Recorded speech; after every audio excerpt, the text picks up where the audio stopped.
Namastê. A morte é uma das maiores perguntas da humanidade. Independentemente da cultura, da religião ou do lugar onde nascemos, todos os seres humanos acabam por se confrontar com a mesma questão. O que é que acontece quando deixamos este corpo? Ao longo da história, diferentes tradições procuram responder a este mistério. Para o hinduísmo, uma das religiões mais antigas do mundo, a morte não representa um fim absoluto, mas sim é entendida como uma passagem, como uma transformação e como uma mudança de etapa na longa viagem da alma. Na visão hindu, aquilo que somos verdadeiramente não é apenas o corpo físico, porque o corpo nasce, cresce, envelhece e um dia deixa de existir. Mas a essência mais profunda do ser humano, conhecida também como Atma ou alma, esta sim é considerada eterna. Os antigos textos hindus, como os Vedas, os Upanishads e o Bhagavad Gita, descrevem a alma como parte de uma realidade maior, uma ligação com o princípio divino supremo, conhecido como Brahman. Uma das imagens mais bonitas para compreender esta ideia é a do oceano e da água. Uma gota pode parecer separada, mas continua a ser água, que é da mesma natureza que o oceano. Assim, da mesma forma, o hinduísmo ensina que por trás da nossa individualidade existe uma única consciência divina, presente em todos os seres. A vida no mundo material é vista como uma oportunidade de aprendizagem. A alma entra num corpo, vive uma experiência, estabelece relações, enfrenta desafios, aprende através das suas escolhas e das suas ações, e quando esse corpo deixa de funcionar, a alma continua o seu caminho. É aqui que surge um dos conceitos centrais do hinduísmo, o Sansara, que é o ciclo do nascimento, morte e renascimento. Segundo esta visão, a existência não começa apenas no momento em que nascemos como seres humanos. Isto porque a alma percorre um longo caminho de evolução através de diferentes formas de vida. E na tradição hindu, acredita-se que a consciência pode passar por inúmeras experiências, começando por formas mais simples de existência e evoluindo gradualmente. Esta passagem por diferentes reinos da vida, incluindo formas animais, faz também parte de um processo de aprendizagem e desenvolvimento da consciência.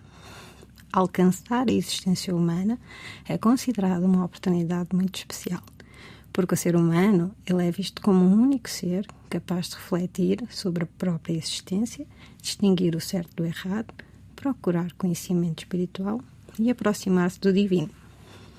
Por isso, segundo muitas tradições hindus, nascer como ser humano é uma oportunidade rara. E isto não significa que a vida humana seja superior por domínio ou poder sobre outros seres, mas sim porque permite uma maior consciência e a possibilidade de procurar a libertação espiritual. Mas aquilo que determina a forma como cada alma percorre este caminho é outro princípio fundamental, que é o karma ou karma. A palavra karma significa ação. No hinduísmo, todas as ações, pensamentos e intenções têm consequências. E não se trata apenas de uma ideia de recompensa ou castigo, mas de uma lei de causa e efeito espiritual. Tudo aquilo que fazemos, a forma como tratamos os outros, as escolhas que tomamos e a consciência com que vivemos influenciam a nossa evolução. Cada gesto deixa uma marca na jornada da alma. E uma vida que é baseada em compaixão, na verdade, no serviço e no conhecimento espiritual contribui para essa evolução. Mas o contrário, ações guiadas pelo egoísmo, pela violência ou pelo apego, elas podem criar obstáculos que a alma terá de ultrapassar. Por isso, cada vida tem um propósito.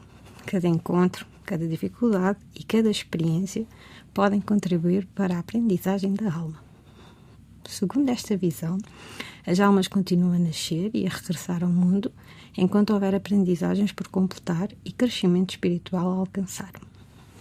E quando essa aprendizagem termina, ou quando a alma ultrapassa os desejos e as ligações que aprendem ao mundo material, é quando alcança finalmente o moksha. O moksha é a libertação do ciclo dos renascimentos e o retorno à união com a realidade divina, num estado de paz e plenitude. E moksha não é entendido como um lugar para onde a alma vai, mas sim é como uma realização espiritual profunda. É a compreensão de que a alma individual nunca esteve verdadeiramente separada do princípio divino de onde surgiu. Assim, a morte não é vista como uma interrupção da existência, mas sim como uma passagem dentro de uma viagem muito maior. E é esta visão da morte que, para muitos hindus, transforma profundamente a forma de olhar para a perda. Isto porque a ausência física, ela continua a trazer dor. A saudade continua a existir. O amor por quem partiu permanece. Mas existe também a convicção de que aquele que partiu não deixou simplesmente de existir. Mudou foi de estado. Iniciou foi uma nova etapa da sua jornada. E essa perspectiva pode oferecer algum conforto a quem perde alguém amado.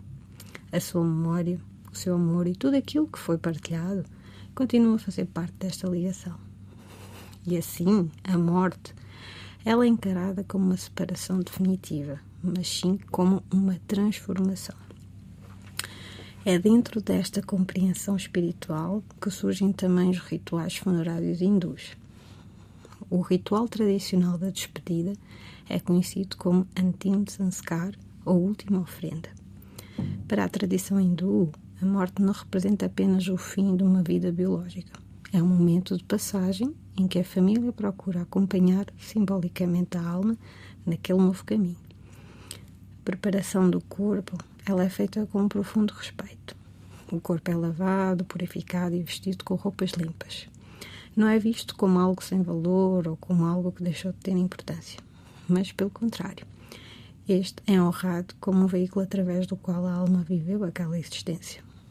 O corpo permitiu experimentar o amor, a família, as amizades, os desafios, as aprendizagens e todas as experiências que contribuíram para a evolução espiritual. E quando a alma parte, acredita-se que esse corpo cumpriu a sua missão. As roupas utilizadas durante a despedida também possuem um significado simbólico. Normalmente, o falecido é vestido com roupas simples e limpas, representando a pureza e o desapego dos bens materiais. E em algumas tradições existem significados específicos associados às roupas. Por exemplo, uma mulher casada pode ser vestida com roupas vermelhas ou elementos que simbolizam o casamento e a sua ligação com o seu marido, como sendo uma forma de honrar a sua história de vida e o papel que teve na família. No caso das crianças, algumas comunidades podem vestir a criança com roupas associadas à inocência ou simbolicamente como se fosse uma preparação para uma nova etapa. A criança é vista como uma alma, ainda no início da sua jornada, sem os mesmos rituais e com responsabilidades associadas à vida adulta. A cremação, ela ocupa um lugar central, porque o fogo é visto como um elemento purificador e transformador. Na tradição hindu, o fogo é representado por Agni, uma das divindades mais antigas do Vedas. Nos ritos funerários, manifesta-se de uma forma específica associada à cremação, considerada um meio sagrado para devolver o corpo aos elementos da natureza. Quando o corpo é entregue ao fogo, acredita-se que Deus Agni ajuda a libertar a alma dos seus últimos laços físicos e a acompanhar a sua jornada espiritual. E a cremação representa precisamente essa passagem, que é devolver os elementos do corpo à natureza e permitir que a alma continue o seu caminho. Tradicionalmente, é o filho mais velho quem acende a pira funerária. Este gesto simboliza o último dever para com os pais, pois depois de terem dado a vida aos filhos, cabe agora aos filhos acompanhá-los na sua última etapa da sua viagem terrena. Este momento tem uma enorme carga emocional, é uma despedida, mas também é um ato de amor e responsabilidade. Depois da cremação, as cinzas são frequentemente colocadas em rios sagrados, sendo o rio Ganges o mais conhecido. Na tradição, o Ganges não é visto apenas como um rio, é considerado Gangá, a manifestação terrena da deusa Gangá, uma presença divina associada à pureza, à proteção e à purificação espiritual. Segundo a tradição, a deusa Gangá desceu do mundo celestial para a terra através da intervenção do deus Shiva, trazendo consigo uma energia capaz de purificar e transformar. Por isso, Para milhões de hindus, o rio Ganges não é apenas água. É uma presença sagrada, uma ligação entre o mundo espiritual e o mundo material. E entregar as cinzas de um familiar ao Ganges representa um dos últimos gestos de amor e respeito. Não significa que o rio por si só garanta automaticamente a libertação da alma, mas simboliza sim a entrega da pessoa à origem divina, à natureza e ao caminho espiritual que continua depois da sua morte. O corpo físico, ele é formado por 5 grandes elementos da natureza: terra, água, fogo, ar e espaço. E é na cremação que o fogo devolve o calor ao universo. E o último sopro regressa ao ar e as cinzas regressam à terra e à água. Tudo aquilo que veio da natureza regressa novamente à natureza. É um ciclo completo. Ao longo dos séculos, a cidade de Varanasi, situada nas margens do Ganges, tornou-se um dos locais mais importantes do hinduísmo. Muitos hindus acreditam que morrer em Varanasi e ter as cinzas entregues ao Ganges oferece uma ligação espiritual com a libertação espiritual, porque é considerado um lugar onde a fronteira entre o mundo terreno e o mundo divino se torna mais próxima. Depois da despedida, o luto continua. Durante cerca de 13 dias, muitas famílias dedicam-se à oração, reflexão e diferentes cerimônias em memória da pessoa falecida. No Bhagavad Gita, Krishna transmite uma das ideias centrais desta visão. A alma nunca nasce e nunca morre. Ela é eterna, não está sujeita ao tempo e não é destruída quando o corpo deixa de existir. Esta frase resume uma das crenças fundamentais do hinduísmo. Aquilo que é mais profundo em nós não desaparece com o fim do corpo. A alma não é criada nem destruída. Ela transcende o ciclo da vida e da morte. Nesta perspectiva, a morte não é uma derrota nem um vazio. É uma passagem. É uma mudança de estado. E é uma nova etapa na jornada da alma. Namastê.